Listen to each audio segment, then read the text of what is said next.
হচ্ছে AGT live 24/7।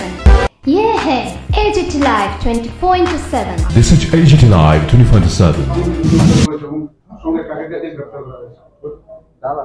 গতকালকে আমাদের কাছে একটা কমপ্লেন আসে, চুরির কমপ্লেন, যে এসআর মোটরস কাশীপুর বাজাজের যে শোরুম, ওইখানকার ওয়ার্কশপ থেকে অনেক স্পেয়ার পার্ট চুরি হয়ে যাচ্ছে। তো তার কর্ণধার আমাদের কমপ্লেন করেছে।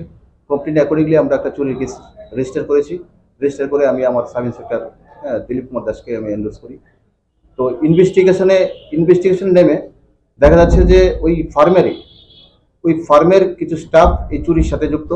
আমরা নামগুলি ডিটেন করি, আমাদের অফিসে ডিটেন করার পর আমরা টার্গেট করে কয়েকটা বাড়িতে, আমরা ফার্মের স্টাফের বাড়িতে আমরা সার্চ করে যে চুরি যাওয়া দ্রব্য ওইখান থেকে রিকভারি করা হয়। তো তাদের একজনের নাম হলো নিত্যানন্দ শীল, আরেকজন দীপ্তনু পাল। তারা অলরেডি দুজনকে করা হয়েছে। তো ওইখান থেকে বাড়িঘর থেকে যে মোটামুটি মালামাল যে স্পেয়ার পার্টস, 1 লক্ষ টাকার অধিক হবে। ছোটো ছোটো স্পেয়ার পার্টস এখন অনেক ভ্যালুয়েবল। তো 1 লক্ষ টাকার অধিক করা হয়েছে। বাকি আমরা ইনভেস্টিগেশন এখন কন্টিনিউ করছি। দেখা যাচ্ছে বাকি মালগুলো আমরা আশা করছি আরও 2-1 ইনভলভ থাকতে পারে, এবং বাকি মালগুলো আমরা রিকভারির জন্য আমরা চেষ্টা করে যাচ্ছি। তাছাড়া কিছুদিন আগে প্রান্তিক ক্লাবের এখান থেকে একটা বাড়ি কনস্ট্রাকশন, এখান থেকে চুরি হয়েছিল। তো ওইগুলি আমরা প্রায় ঘরের যে কিছু এই আপনার বেশ স্যানিটারি আইটেম এবং কিছু অন্য কিছু এই যে কোয়া এবং কপারের দামি দামি কয়েল, এগুলি চুরি হয়ে গেছিলো। এগুলি আমরা রিকভারি করেছি।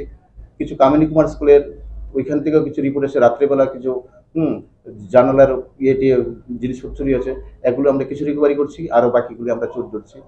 ইতিমধ্যে জয়েন করার পরে প্রায় 10 থেকে 12 জন আমরা চোরকে আমরা জেসিতে পাঠিয়েছি। তাছাড়া আরও আমি জয়েন করেছি 15 দিন, এর মধ্যে 3টা এনডিপিএস কেস আমরা রেজিস্টার করেছি। স্পেশালি আমরা নেশা বিরোধী এবং ক্রাইম টু প্রপার্টি, এগুলো দীর্ঘদিন চলছে।